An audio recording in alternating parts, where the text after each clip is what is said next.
with a Business is brought to you by Audible.com. Hi, everybody, and welcome to this week's episode of Married with a Business. I'm Craig. And I'm Allison. And we're married with a business. We're here to share some stories and tips and tricks and things about what it's like to be a married couple that own and operate a business together, and we're around each other all the time. Allison, how are you this week? I'm pretty good this week. We had something really exciting. Our oldest son crossed over from the Scouting of America pack for the little kids to the troop. And so that was a really exciting night for our pack, because we had 15 kids, boys and girls, move up from the pack to the troop. Yeah, so they cross over. They start as Cub Scouts, obviously, when they're younger. They're called Cub Scouts, and then they move into Boy Scouts, and he became a Boy Scout this week. And I have to say, our oldest son, it was the most happy I've ever seen him for an extended period of time. Yeah, the lead up to it, he kept asking when the date was, when am I going to be a Boy Scout? We used that as an opportunity to help set up his Google Calendar so that he could get some more skills of managing his own time and his own calendar. So there was a lot of great things that came to be part of this. Yeah, and one of the struggles that we've had with him is reading. Reading has been a struggle for him ever since he was younger, and he's been behind. And one of the things that made me so excited is when he went to the troop, the troop leader gave them the manual to get them to the Eagle Scout level, and he has spent the last 4 days just reading it. Yeah, his den leader had said how even they had finished their Hour of Light, which is the highest level of Cub Scouts, and they were working on, even though they hadn't crossed over yet, working on some of the beginner levels of scouting. So when they crossed over, they had already finished that first level of scouting, which is scouting, and so now they're working on their tenderfoot. And he read through the whole manual and was like, Mom,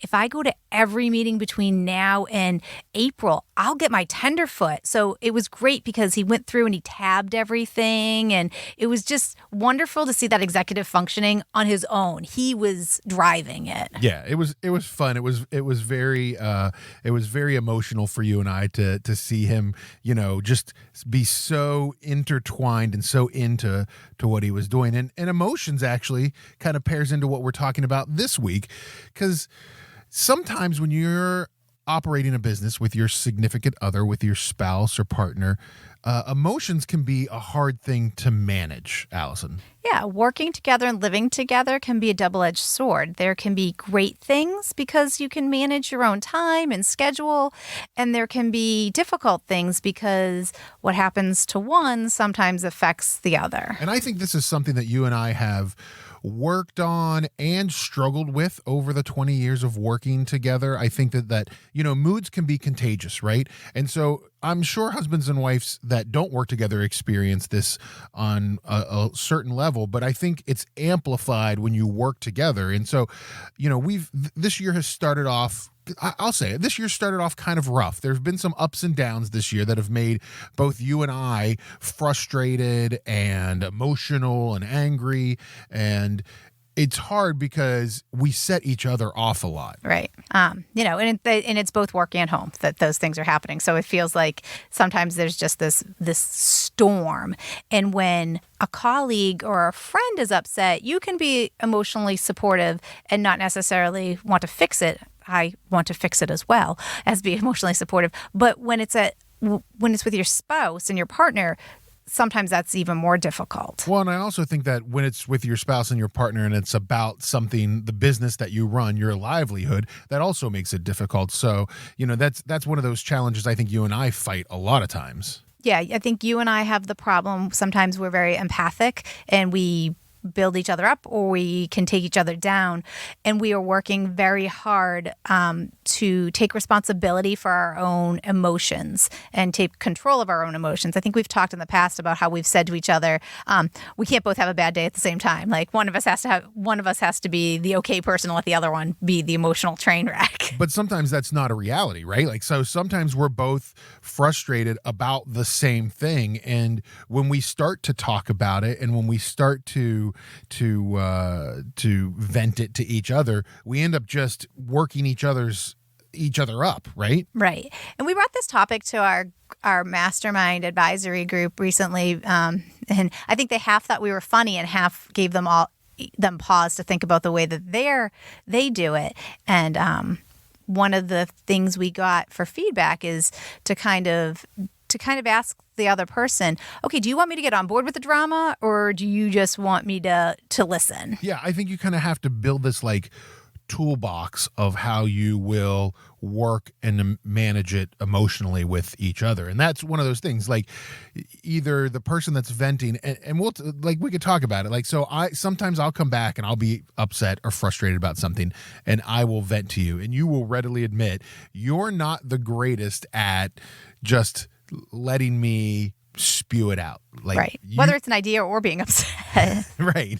You want to add your 2 cents in, and you also easily get worked up when in that situation. And so sometimes you've got to start finding ways to either, as the person that is worked up, or the person that's listening to the person that's worked up, you need to manage that. And so asking that question, am I here to help with a solution, or am I just here to listen? Right. I actually have written that down on a note card to put on our dining room table so that to trigger a response. One of the things we work on with our older son, who's in occupational therapy, is he's got a whole toolbox of, quote unquote, toolbox of things to do when he feels overwhelmed or anxious or upset. And it's kind of developing that same list of things for us, go-to list for us to go to as well. Yeah, I think one of the other things that you and I do a lot when we start to get into those moods, if it's been a day or days, is we have like a reality check, right? So we talk about, well, what are the things that are working? What are the things that are good? Like, we need to balance that. We need to balance us being worked up about this one issue with an employee or one issue with a client, balance it with like, here's the client that is happy, or here's the employee that is doing a great job. So, having that ability to say what's working well, what's making us happy right now, like talking at the dinner table instead of about something that we're worked up about with work, and talking about like how our oldest son is excited about being a Boy Scout. Right. Another question that we've put into that same toolbox is, what is the worst that is going to happen? Or what is the best outcome that we can have, to kind of also help put things into reality without it being melodrama. Right. I think the other thing is to also, when you're coming up and you're dealing with this is in that toolbox, is to kind of go and say, well, what are some things that are going to take me out of the situation and help clear my mind? So is that things like go for a walk, exercise, take a shower, if you have a pool, go swimming, or whatever it might be, go for a bike ride, like something that's going to take your mind away from, what you're doing. I say this to you all the time, and I don't think it's something you've ever understood, but I'm a middle-aged man that still plays video games. I'll admit it. But like, I'll sometimes just need to turn my brain off or get away. So I'll go play a half hour of, MLB The Show video game, and just shut the mind down and not let anything else like kind of overwhelm me at that moment. And it helps. It helps calm me down so that when I am ready to talk about it, or I am ready to hear your input on it, I've gone from, way up here at a 10 down to, maybe a 6. And I'm a do something person. So like if I can, so like I would rather right that minute take action or write down the list of things that I can do to make an improvement or fix something. Or one of the things that we talked about this year is we each have little journals, and that's where I try to brain dump to get it out of my brain and onto paper so that I don't have to be emotionally tied to it. Right. So, those are some really quick ideas.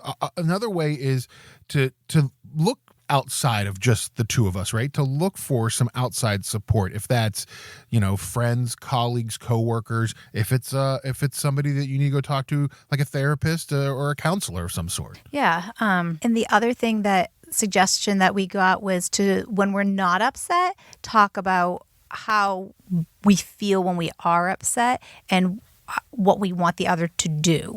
So when we're not in a state of emotional turmoil, whether that's work or home or something, to sit down and kind of talk about, okay, when I'm upset, this is what I'd like you to do. This is how I'd like you to best react. And this is how I feel when you react a certain way, so that you can have those conversations without the emotion of it. It's kind of like we talked before about long-term planning before something happens. You make better decisions if you can write out the what ifs before you're in that emotional crisis. Well, and listen, we are by no means marriage counselors or professionals of any sort when it comes to counseling, but that's a great point, Allison. Like, if your relationship with your partner, with your wife, your husband, is not solid enough that you can't have those kind of crucial conversations, then that's another problem altogether. And so I think that I pride myself that that's something that you and I are pretty good at. Like,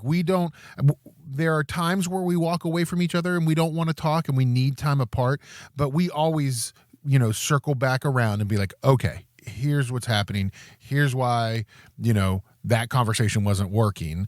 So it's being able to not internalize it and let it explode inside and be able to come back to those conversations, but understanding the communication style. And like we've talked about it before, if it's, the DISC test or any kind of personality test, love languages is another one. Like, just understanding how to communicate with your partner is super important. Yeah, and there are so many great tools available. We've talked about a lot of them, but if you feel like you're struggling to get on that communication space with your partner, it's okay to ask for third-party help, whether that's a business coach or a business advisor or a counselor.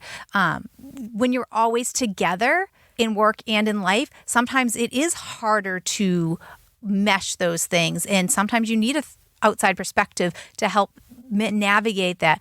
What I think I hear you saying is, because that person can help you take the emotion out so that you can get clarity. Exactly. And I find that, with a lot of couples, business owners that we talk to, that's a challenge a lot. Like, that's the communication and, managing the emotional stresses of owning and operating a business. Because let's be honest, like, if you're a business owner and you work with your spouse, it's already stressful enough to own a business, right? Owning a business is not like super calm and easy. Like, there are stressors about it, right? I was taught very young, and I still love this sort of adage, is I wake up every day unemployed and my job is to be employed that day. And so you can make being a business owner really stressful.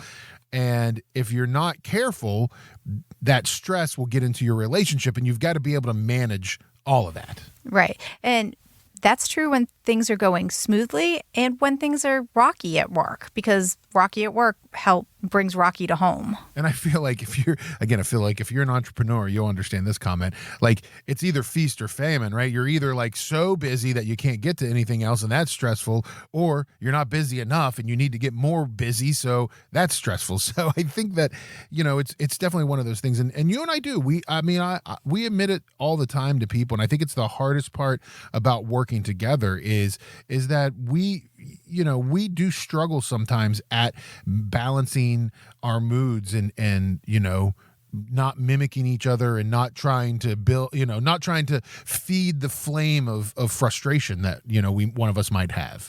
So, Craig, what are some effective techniques that you think that couples can have for communicating with each other? Well, I think that being honest with each other, being upfront and saying, listen, and I'm trying to be better. We both are trying to be better at this, of me saying, listen, I just need you to listen to me right now. I just need to vent, or saying, hey, I really do need your help here. And I do need you to have input. So I think being honest and kind of, and respecting that back. Right. So like if you were to say, hey, Craig, listen, I just need to vent right now. You don't need to give me any ideas. I just need to get this off my chest. I think being respectful of that and trying to not be the solution person at that point is what you need to do. Yeah, I kind of think about when we went back and talked about how Christy Wright talks about the how and the wow, letting the other person just talk and listening to instead of saying how, just think wow, even if it's not a wow situation, but, just stepping back and letting them talk and listening to what they're saying. Yeah, the principle's the same there, right? Let that person get out what they need to get out. So those are like 4 or 5 things right there all together. Like being honest with each other, being caring, respectful, listening to that person. Like those are all things that you need to do when you're doing that. I also think it's important not to play the blame game, to, quote unquote, fight fair.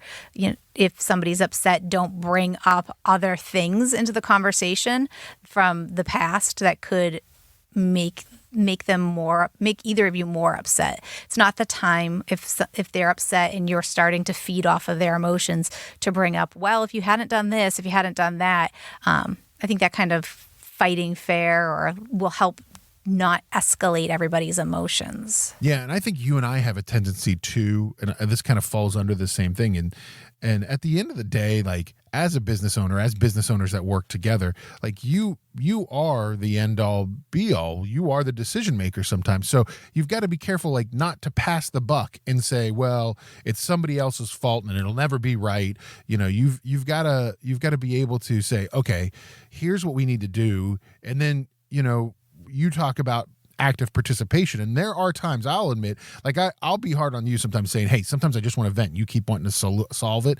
But there are times where we really do need to solve it. And we need to not be so, blame game somebody else's fault on it. So don't pass the buck. Be an active participant and be open about it. Be proactive. Make the change, work to make it better. Yeah. And, we started this conversation kind of talking about how we're always together. And so a lot of times we feed off of each other's emotions. And are we getting on the crazy train, or are we creating solutions, or are we just letting the other person vent? And so as I think about how do I not absorb your emotions, I kind of been thinking about what are things I need to remember. And we talked already about like creating those boundaries for what do we want the other person to do? What's appropriate behavior if one of us is upset? And kind of establish that baseline of this is where I'm at my just need to vent, and this is where I need solutions. This is when I want you on the crazy train, and this is when I want help. Yeah, I mean, and like you said, like finding that time, like finding time for yourself. There's time where, you need to go to the spa or I need to go golfing, and we just need to get away from it and away from each other when it comes to it. Right. And, like I haven't been feeling well, like physically. I've been really tired. I've been really stressed. I feel like I've had a pinched nerve in my arm for the last few months. So I scheduled a massage appointment yesterday, and I just laid there for an hour and a half and let her work on my back, and my arm feels a lot better today. But kind of let all of that crazy just play through my mind and quieted my mind a little bit from all the other things around me. And I think that all of this is, I think when we started working together, I think that there were things that we were prepared for. We knew what our skill set was. We knew what you were good at and what I was good. I knew you were always going to handle the money side of it, and I was always going to be the people person. I think for us, the hard part, the thing that we couldn't prepare for, the thing that we are learning as we go, is that interpersonal communication, is that connection between us. Because there are days when you have bad days of work and you don't want to talk to anybody, and because we work together and we're around each other all day, that you do just want to come home and not have to think about it and work on it, and it is hard sometimes. Yeah, and as life changes, the seasons of our life change. We've been running the same business for 20 years. The priorities have changed. The priorities at work have changed. The priorities at home have changed. And so sometimes how we respond to each of those changes. And as I try to figure out where we go now with our business and our family, how I'm interpreting how I feel about work changes too. And that's something that I'm trying to get on board with right now. And it's funny, I have a friend who's older than us, who's heading into retirement, and he's worked, he and his wife have had separate jobs their whole life. And he's having this conversation with me recently about like, how am I going to spend all of this time with my wife? Like all I do is like work, and we come home, we see each other in the evenings and the weekends, but like now we're going to be around each other 24/7. And it's kind of funny because then I thought about it in relation to you and I, and like, I kind of am looking forward to that ability to spend time with you where it's not working, because I do feel like sometimes it's 24/7 working. Right. I think by the time we're ready to step back, we're going to be able to communicate differently than a lot of retired couples do. I know my parents had a struggle when they were both home in the same space together, because the way they had to communicate and schedule their day was just so different than they had for 45 years. Right. So what you're telling me is we get to retire soon? I would love to retire soon. You know the answer to that. I think we have a couple of years You know left. the answer to that. So yeah, I think that, those are definitely a lot of things you need to think about as you are working together, because I think that gets lost, right? I think that when you work as a husband and wife team, you know who is good at one thing and good at the other, what your roles are in the business. Those are all things that are easily kind of sussed out. I think sometimes the emotional factor of it, that feeding off of each other, that being empathic like we are, like sometimes that can cause and create problems in the business. Right. And this is the episode where, just because people do a podcast and people have businesses where they help other businesses doesn't mean that they know everything. We're all still trying to figure it out as we move through life and we move through seasons and have a different experiences. And hopefully there was something in what we've been talking about that will spark a change in what you're doing and how you're approaching stuff. Yeah, and I'd love to revisit this at some point in the future and see how it affects our employees, because I'm sure that they can tell, just like our children can tell when we're frustrated and we're down. I'm sure it emotionally affects them as well. So being able to understand that and manage it, even if it's just a little bit better, because listen, we are far from perfect when it comes to this. Everybody should be perfect like us.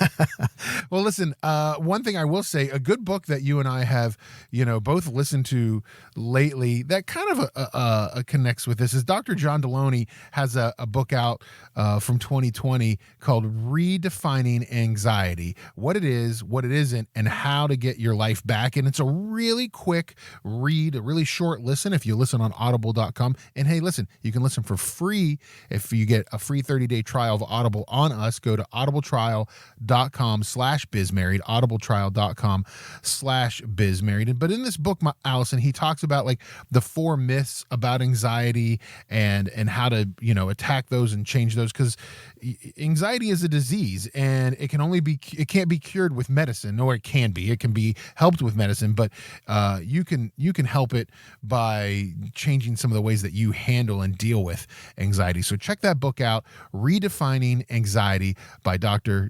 John Deloney. And we want to hear from you guys. We want to share your story about how you're running a business and a family and what tips you would have to share with other people. You can visit our website and fill out the request to be on the show form, and we can talk some more. Yeah, check that out, marriedwithabusiness.net. That's marriedwithabusiness.net is our website. You can go there. You can sign up to be on the show. You can get more information. You can see all of the things that we talk about. If it's a book, if it's something that can help you in your business, you can go right there, click on resources, and get some of that information. So check that out as well. And don't forget, find us online too. You can find us on Instagram and Twitter at BizMarried. Search for us on Facebook or LinkedIn. We're there too, Married with a Business. Thanks for listening this week, everybody. We'll be back next week with another show. And remember, not only is it important to focus on your business, but also your marriage, because we're married with a business.